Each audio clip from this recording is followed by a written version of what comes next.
On this episode of Star Trek Universe, we are talking Picard 201, The Stargazer, right after these words from our mystery sponsors.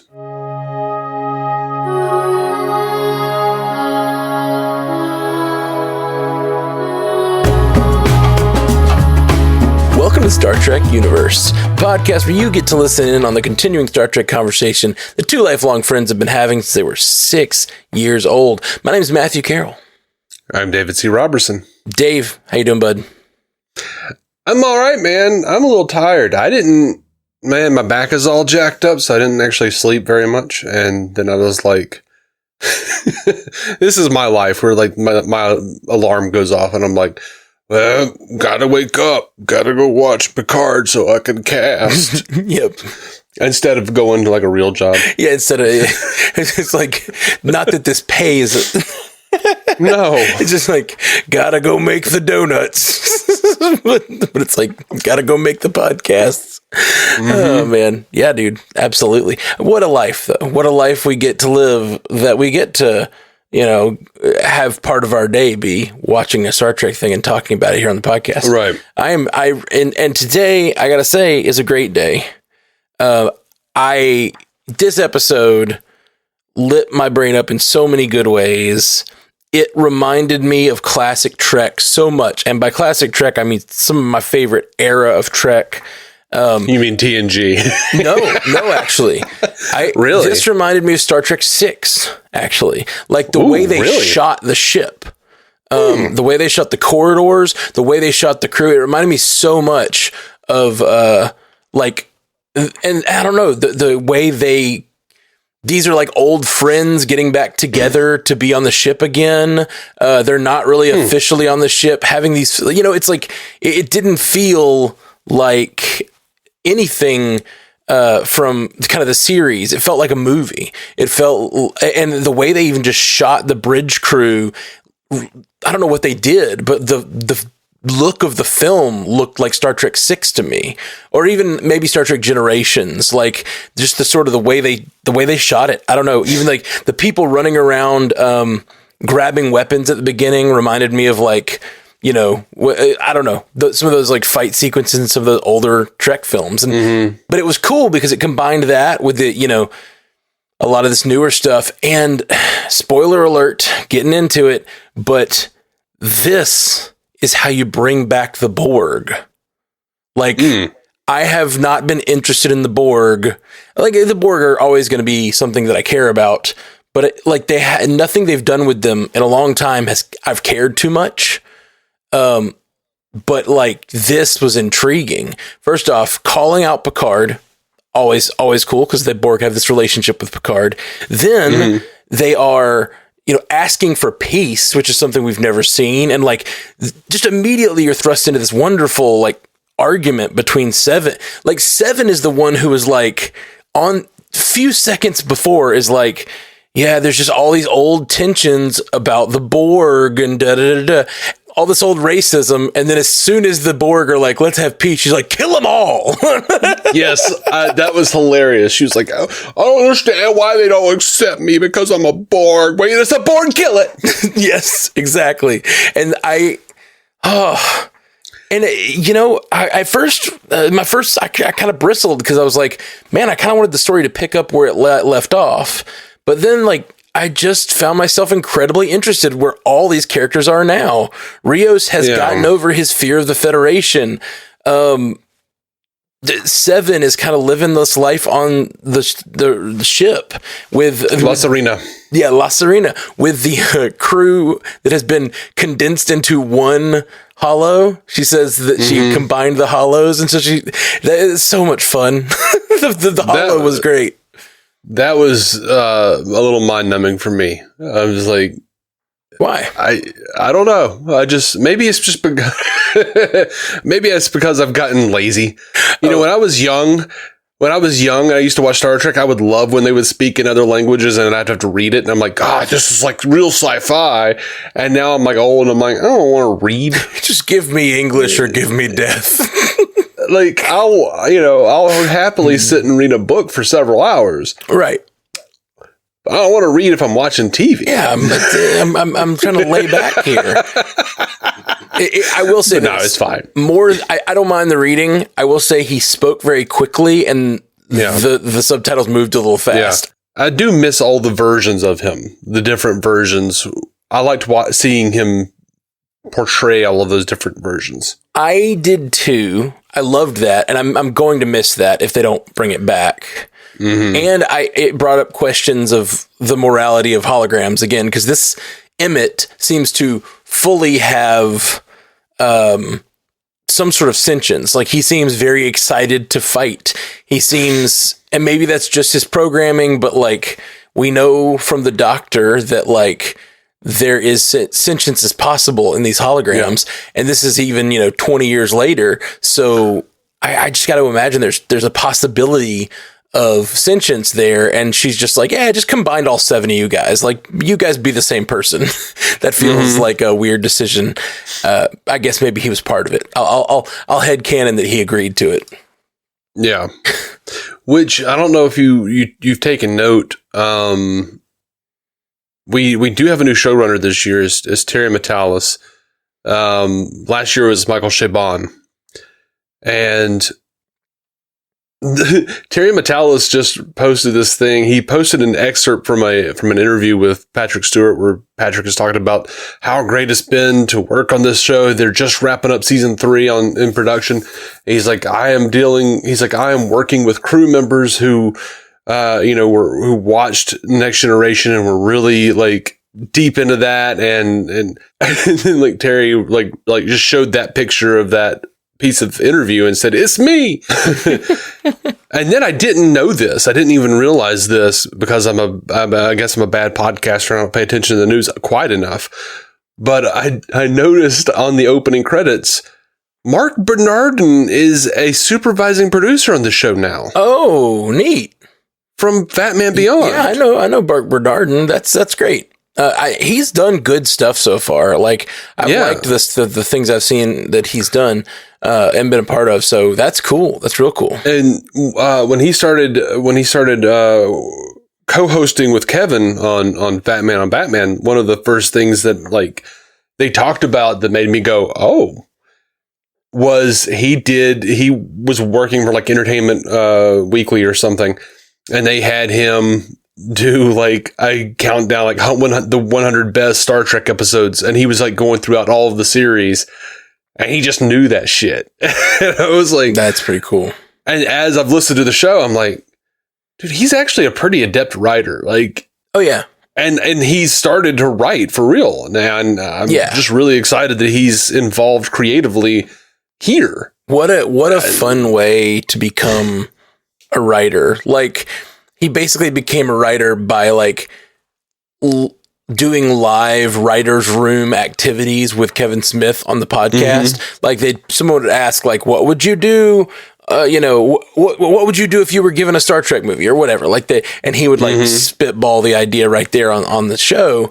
And that just being good at that got him in the room with Kevin, which made him write with Kevin a few times, which got him, he became a writer of note by like literally kind of doing the writer's room in front of us all, which is interesting. And I like his takes. I always, when I hear his, he's a fan, and he's a fan who really cares about character. So yeah, I'm down. I think that's really cool. And yeah, I think this episode, man, I love it.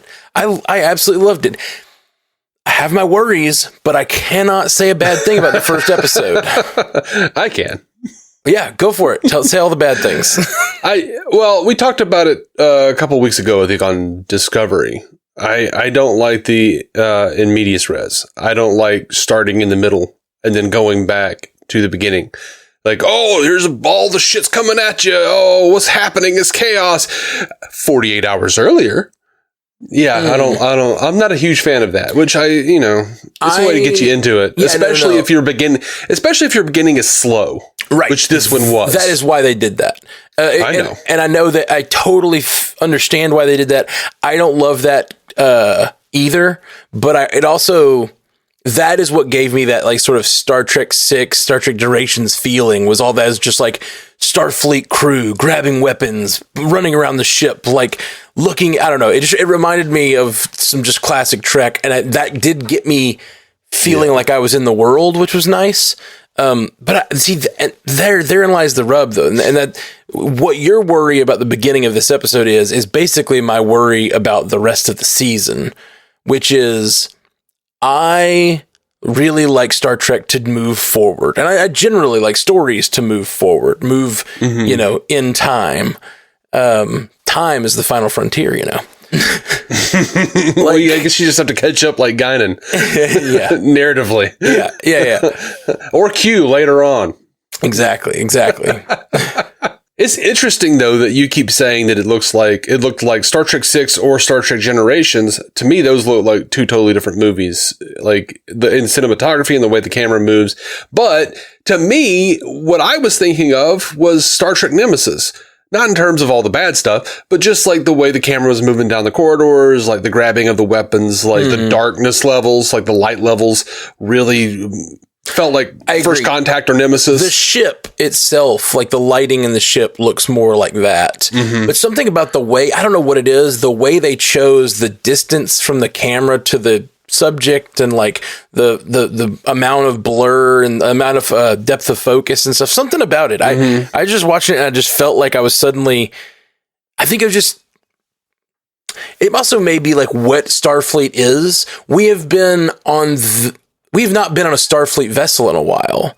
You know what I mean? Like even on Discovery, yes, we're on a Starfleet vessel, but it's like, we're on a Starfleet vessel out on the raggedy edge, restarting Starfleet. This is like Starfleet at the height of its powers. And we haven't been in that sort of like, I don't know, it feels safe somehow.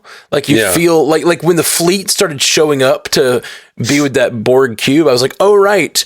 We're not in a world where Starfleet doesn't exist, or we're not in a world where we're the only ship that can go as fast as we can go. Like this was a world that like, hey, we're in trouble. 15 ships show up. Like, that somehow it felt nice. It felt safe. It felt like I was in Starfleet. And last season with Picard, they're on the La Serena. La Serena, am I saying that right? La Serena, yeah. Yeah.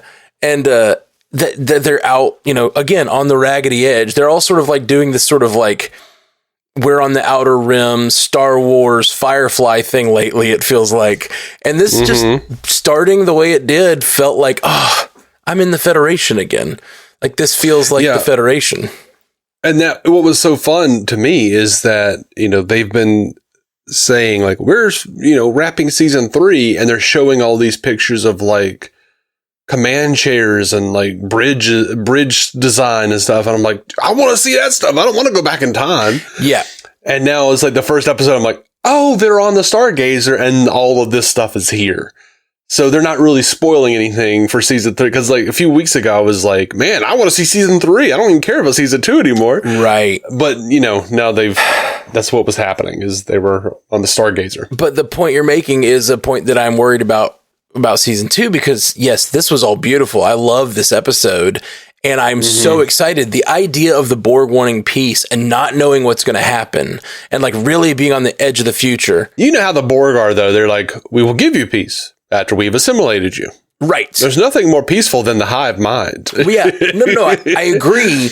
Yeah. It's still a different tact for the Borg to take. And then the Borg to show up as that black cloaked figure with like the weird turning dials. Like, it was cool, man. It was real cool. And like it was cool, but in a completely new and different way than the Borg have been in the past.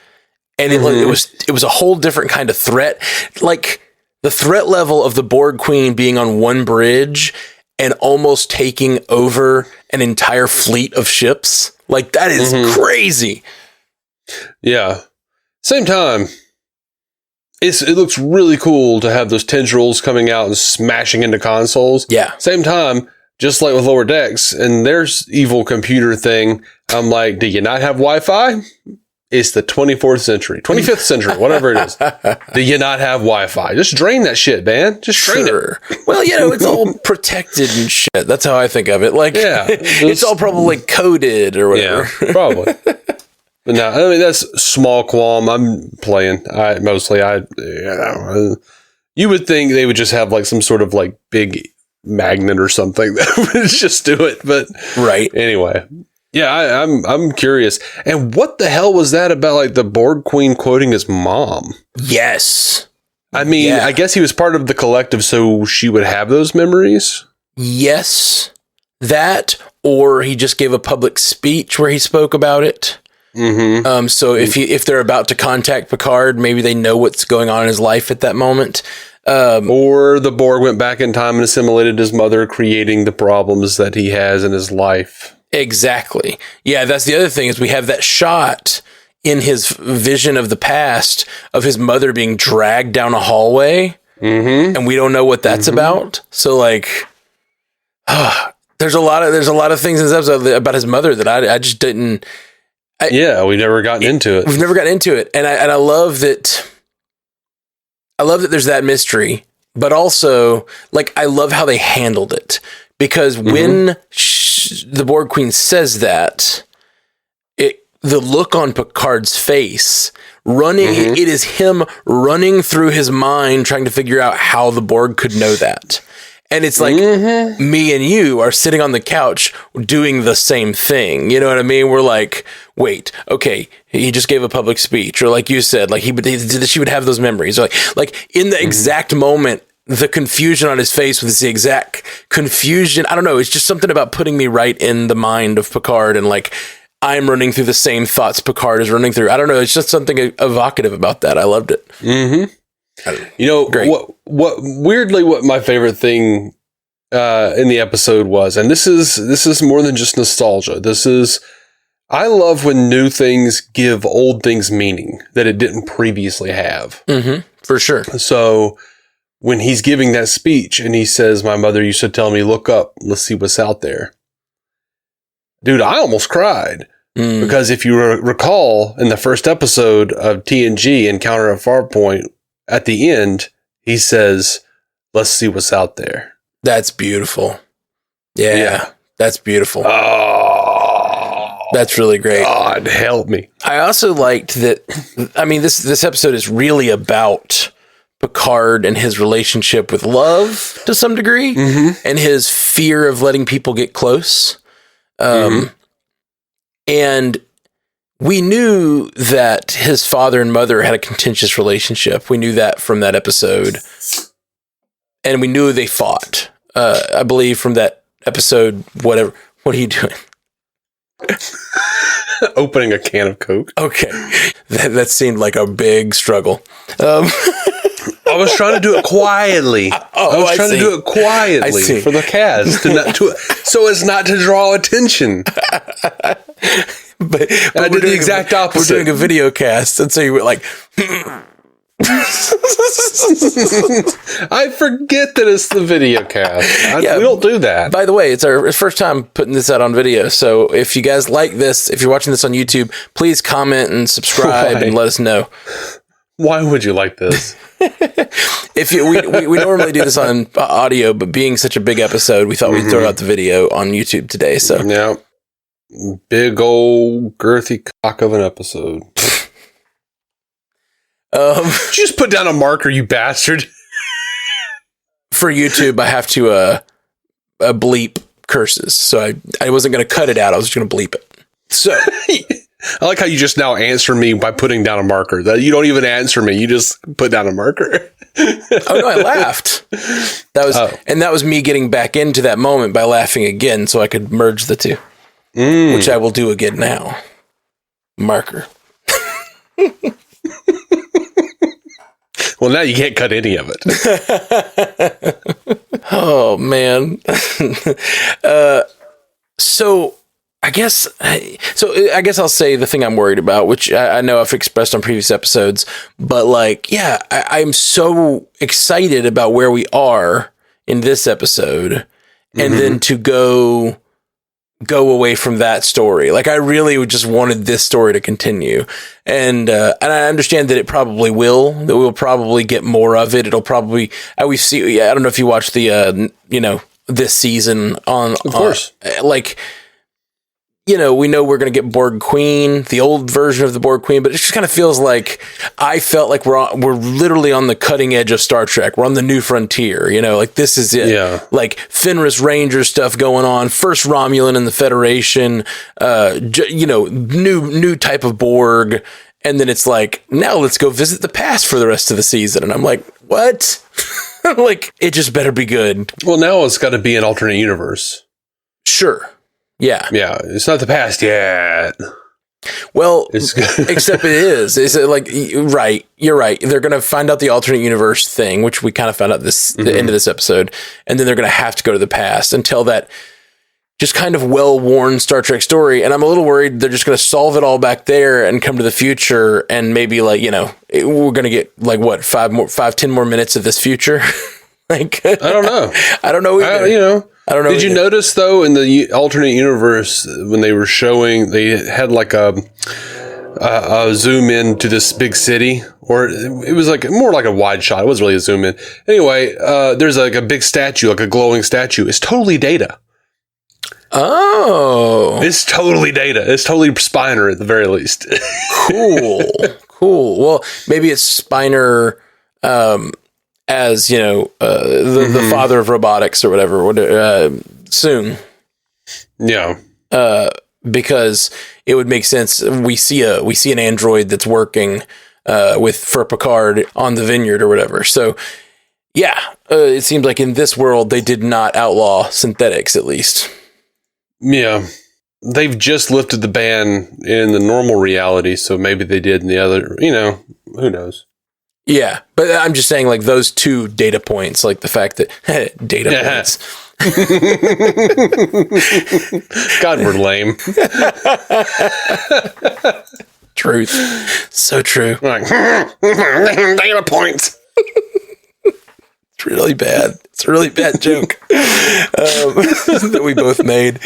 I don't know. I liked where every character ended up this episode. Mm-hmm. I was very excited about, you know, Rios and Raffi both being back in Starfleet makes sense. They both had their reasons to be away, and they both got resolved last season, and it makes sense that they'd be back. And the Jurati of it all was a little weird. Like, I like this version of Jurati. She feels a lot more confident in herself and a little less fractured like she was last. I don't know. Oh, yeah? I mean, yes, she's not being controlled by some Vulcan mind meld or anything. No one showed her, you know, a horrible apocalyptic future and made her kill her boyfriend this time. But she was pretty drunk and clearly still has issues with Rios. Like, oh, for sure. She has issues, don't get me wrong. Yeah. She still seems pretty broken in a lot of ways, just from what we've seen. But she feels a lot more just like a broken normal human, you know what I mean? Like a little more, and I liked how, I don't know, I like her in the nice suit at the party. Like it was just a nice version of her. She last season felt a little like the what's the word I'm looking for? I don't know, sort of the geeky girl. And now she kind of felt like a socialite almost, like running around at that party. And then the way she's climbing around the bridge in her nice suit, I don't know, something about it was just really funny. And like, I loved how she climbed under that banister and the Starfleet officer looked at her like, what are you doing? Mm-hmm. She's like, I'm doing something the most efficient way. What are you doing? And I'm a little drunk. Like she's sort of unapologetic in a way that I felt like last season she was not. And I really enjoyed that. I can see that. I don't know what has changed in her character. It's been a year and a half. I don't know what has changed in her character that's led her to that, except for getting all that alien stuff out of her brain or whatever. And see, I really think this was a pretty good, I feel like it was kind of a reboot of the series almost. Agreed. But I always love when they pick up after the amount of time they've been away.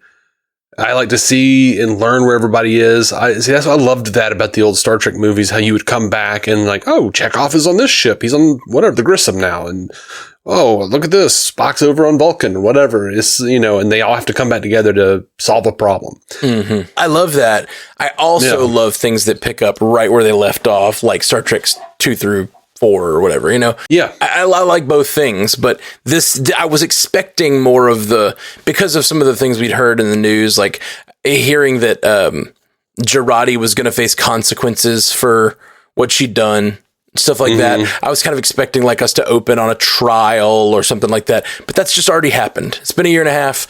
They're just jumping in. Yeah, I'm more interested in whatever emotional consequences she has from that. I don't actually want to see a trial necessarily. Well, it's already happened. Yeah, like I was kind of like, oh, man, I don't want this season to be that. Please, no. Right. I wouldn't have minded if it touched on it for a second, but I definitely don't want it to be a large focus. There's just so much to do with Picard, you know? Like, I need the Picard story. Yeah. I don't need the CW version of this where it's like 2.5 seasons of people like recapping it every week so that we know why this person is angry with the main character. You know, just... Yeah. Just get over it. Yeah. Let's see. Who else? What do you think about Eleanor joining the Federation? That was weird to me. It felt weird to me too. Yeah, it felt weird to me. I don't understand. Like, did the Quatmalot go away? Did they? I mean, clearly not, because they're still around in 32nd century. Well, he was also never really fully accepted as a Quatmalot because he's a male, a guy. Yeah, like he was never really one of them. He was always like sort of he followed their tenets, but he wasn't one of them. And so finding a place in the Federation, following in Picard's footsteps makes sense. But it surprised me. A lot of things in this episode surprised me. I expected us just to be back on the ship, right after that battle or on the next adventure. I didn't expect this to feel so. I didn't expect the world to have continued and feel so lived, and I liked it a lot. Yeah. I love that Picard gave him a book by Spock, The Many and the One. Yeah. That was fun. It was fun, and it, to me, didn't make the world feel smaller, because that's not only is that Picard's friend, but he's also talking about, the book is about being one of the first Vulcan cadets, and like makes absolute sense why he would hand in that book. It's super cool.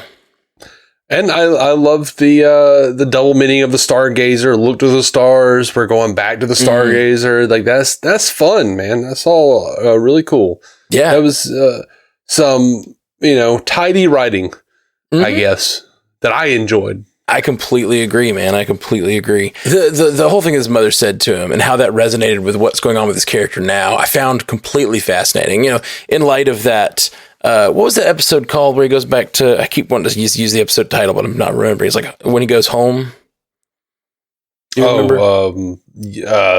Family, maybe? Yeah, that sounds right. Yeah, that whole episode and the way it connects to this and the way, they talk in that episode about how, he didn't want to be a part of the family and he's running away, he didn't want this life, but connecting that to his, sort of abusive mother-father situation and how it connects to his story in All Good Things, how it connects to how he's been running from relationships because he hasn't seen a good example of relationships, and so it's hard for him to connect with that, and I connect personally with that story a lot. And I do too. I find that incredibly, I was like, Guinan, yes, please give me advice about love. Yeah, totally felt that. By the way, did you notice where her bar was? No. It said Forward Avenue, and it was 10 Forward. I get it now. There you go.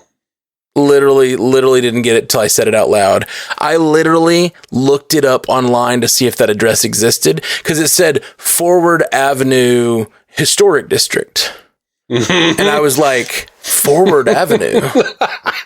I was trying to think is that something from Star Trek or is that something from the real world? So I looked up 10 Forward Avenue on Google. Literally, I Googled it to see if there was on Google Maps to see if that was a place. And it's a live music venue in Ontario. And I was like, I was like, oh, cool. 10 Forward Avenue. Maybe this is like an actual bar that exists or something. And, but no, you're right. It's just 10 Forward. That's very funny. I missed it completely. Yeah.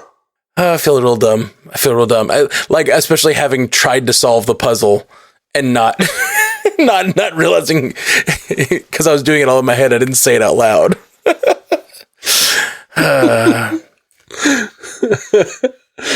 That's great. It's very funny. I was excited about it, and like went to the internets, and I was like, "Oh God, it's 10 Forward!" And they were like, I saw that like the internet had been cracked that when that trailer came out because they showed it in the trailer. Oh, I didn't notice. Yeah, I was like, "Duh." They're like, "You cracked it, gumshoe." You cracked it 6 months later. So don't feel bad, Matt. I'm dumb too. No. My level of dumb in this situation is way worse because you you just didn't notice there was a puzzle. I noticed the puzzle and then could not solve it. Like, a huge lantern was hung. Like, he stares right at the Forward Avenue, and then it shows the 10. And I was like, 10 Forward Avenue? What does that mean? I feel like I'm looking at this trailer, and like in the trailer, Picard like smiles and looks at the sign, and I'm just like, he's always kind of like staring off into things, with a smirk and the glassy eyes. He's always got the glassy eyes, making you think like, something's happening here. Yep, something important. That's just the way Patrick Stewart is. So I'm just like sitting there going, like, I'm watching the trailer, I'm like, that sounds right. It's probably some French shit. I don't know. Yeah, there were some words at the beginning of it that weren't very readable, and so I was like, maybe I need to freeze frame that and blow it up later and read it better. But yeah, no, that's totally all it is, and that's very clever and fun. Okay, well, what did you think of the Guinan of it all? I liked Guinan. I always liked Guinan. Me too. I didn't necessarily buy the whole we age to keep up with him. It's dumb, but I'm willing to accept it because she does look very, very different. So sure, I still think I think because they've sort of aged Picard up a little bit, she still looks like she's aging slower than he is. Yeah, so it worked for me. I'm not a big stickler for that stuff anyway, though. I know you are a little more like. When someone changes, you get it changes and they're not supposed to. It annoys you. Well, I mean, it's a production thing you can't avoid, I guess. I know you can't avoid it, so I don't begrudge them that. I guess I would rather have a lame excuse than no explanation. That fit perfectly for me. The Ilarians, like, that just seems so up their sort of proverbial alley to be like, yeah, we just decide how old we want to get. Yeah, which, if she's as powerful and as terrifying as Q has said she is in previous TNG episode, then yeah, I guess she could do that. It's sort of like the Data thing and the Inheritance or whatever it was called when Data's mother was there and LaForge was like, no, she's got an aging chip like Data. And we're like, oh, cool. And then like in every subsequent anything, they disavow that completely and just like, I don't know. Data doesn't age. And I'm like, you said he does. Yeah. We see he does. You already solved this one, guys. And Brent Spiner's like, I can't keep playing Data because I'm old. Yeah, that's pretty dumb. So, yeah, just as long as they keep up with it, remember that they did the thing. Yeah. I love that she's, being like, dude, we've never talked about this. What the hell is up with you? Like, for real. Mm-hmm. And I like his answer was never in the stars. I like that it was inside. I liked all of that. Yeah, me too. Me too. And like I said, I connect with his story of, having a parentage that makes you makes it hard for you to envision what love even is supposed to look like, and like needing to run from relationships and needing to stay active, like needing to say the whole thing. It just felt like a very real issue to have emotionally. And I like that as the overall stakes of the season, I feel like are going to be more his emotions and like learning to deal with them, which is great. It's great to have that as an overarching element while we take on this sci-fi adventure, you know? And it's interesting, you know, we start in the middle of the action on this episode and then we have to go back to the beginning. Course of the season, it looks like we're going to have to like start in the middle and then go back in time to the beginning. True. Yep.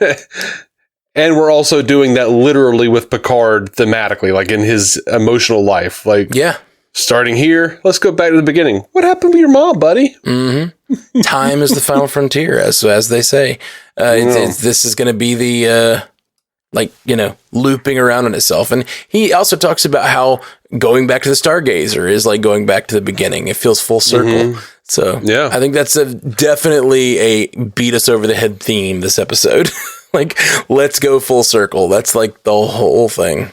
But, you know, what's funny is I think people who pay attention to that kind of shit, like me and you, and even more so, people who got the 10 forward thing immediately.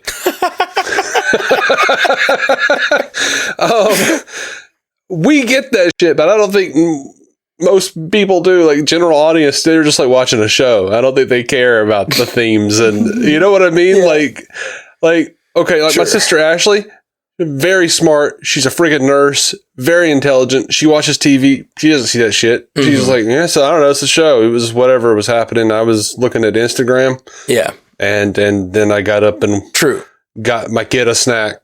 I feel like people who are watching Picard though are watching for the most part because they're here for it. You know, like most people that are watching this have Paramount Plus for this show, you know? Yeah. By the way, did you notice that he was, one of the things that he was studying on his table was the freaking, what was it? What was it called? Like the tablet of reckoning or something? Cisco broke it in DS9. It's a Bajoran tablet of reckoning. Interesting. No, it is like literally the same thing. It's like on his table. He's got like a big magnifying glass sitting next to it. Like he's been studying it because, you know, he's like into the archaeology. Man, maybe that's what season 3 is going to be about. Oh my God. I would love it. Wouldn't that be great? Wouldn't that be great? If Picard had to like go and, whatever, like maybe he goes to give the final, but Bajor joins the Federation in season 3 and he has to go do the final talks as a representative of the Federation, you know, whatever. And then we get to catch up on all the old DS9 crew. That would be really cool. I would really love that. I don't need all of them. Just one or two. Right. Whoever it makes sense to still be out there, which, you know, they all live there for so long. It could be any of them, you know? Yeah.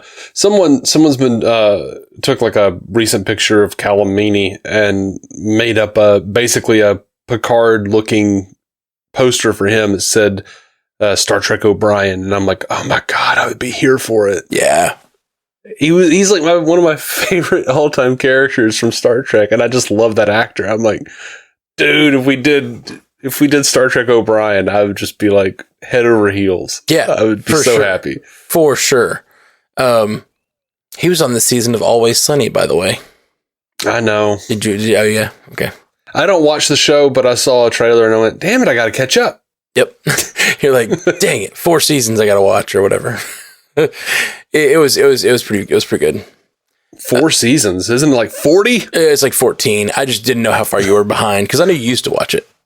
I've watched 5 episodes of season 1. Oh, really? Is that it? Yeah. Oh, wow. I've seen like a couple of episodes sporadically throughout. Like there's probably 3 or 4 episodes like in different seasons that I've seen. Because Jason, when I lived with Jason, he watched it. Yeah. He would just have it on. It is great. I've seen every episode and I don't even, it's really good. Really good show. And like the more recent seasons, they've done some things that were just like a little more experimental and interesting. And I've just been very here for it. And it also is just weird and funny. I did see the one where they were trying to prove how easy it is to get a gun, and they couldn't get a gun because of all of their felonies and misdemeanors. Yeah, they have an episode where two of them are trying to prove, how easy it is to get a gun. Basically, two are picking the sort of anti-gun and two are picking the pro-gun stance. Mm-hmm. And then they go out to sort of prove their points and they both get sort of shut down. like it's really good.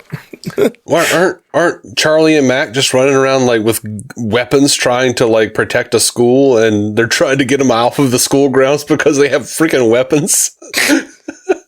I can't remember. It's some kind of weird shit. Yeah. But yeah, like they just keep trying to find Dennis and Dee just keep trying to find ways of getting a gun, and they just keep like they try to go the legal route, they try to go the illegal route, and someone just takes their money and uses the gun they were going to quote unquote sell them to take the money and then run away. Yeah. It was really good. Good show. Yeah. Okay. Well, any other characters we've kind of missed or anything? I mean, we didn't get to Q. We only see him for a second, but I really, really hope that we get a connection. You mentioned it, but between Guinan and Q and the Borg Queen, because we're having an episode that Guinan plays a key part, Q plays a key part, and it's about finding the sort of next evolution of the Borg. I'm like, this has to draw that freaking connection. Come on, I'm going to be mad if you don't. For those of you who don't remember, we've talked about it on the show before, but in the first appearance of Q, he flings them in front of the Borg, but also for the first time. It wasn't the first appearance of Q. Oh no, you're right. That was Encounter at Farpoint. Yeah, sorry, first appearance of the Borg is what I meant to say. Q flings them in front of the Borg. And then also in that episode, Guinan and Q have a face-off, where he says that she's an imp and she's very powerful, and he almost seems fearful of her. He's definitely afraid of her. Yeah, what does it mean? Yeah. We also know that Guinan is most likely. I'm assuming she'll probably appear in the 2000s wherever they're traveling to. Whatever time period they're traveling to, because last time we know she was on Earth in like the 1800s. Yeah, hanging out with Sam Clemens. Yeah, so I'm assuming we'll probably get some of her in the past too. So if she can choose to catch up, can she choose to be young again? I don't know. I mean, I guess they'll say that. I guess they did not say, but yeah, could be. Yeah. So, because if I'm just thinking it's going to be a lot of CGI to try to make her look young again.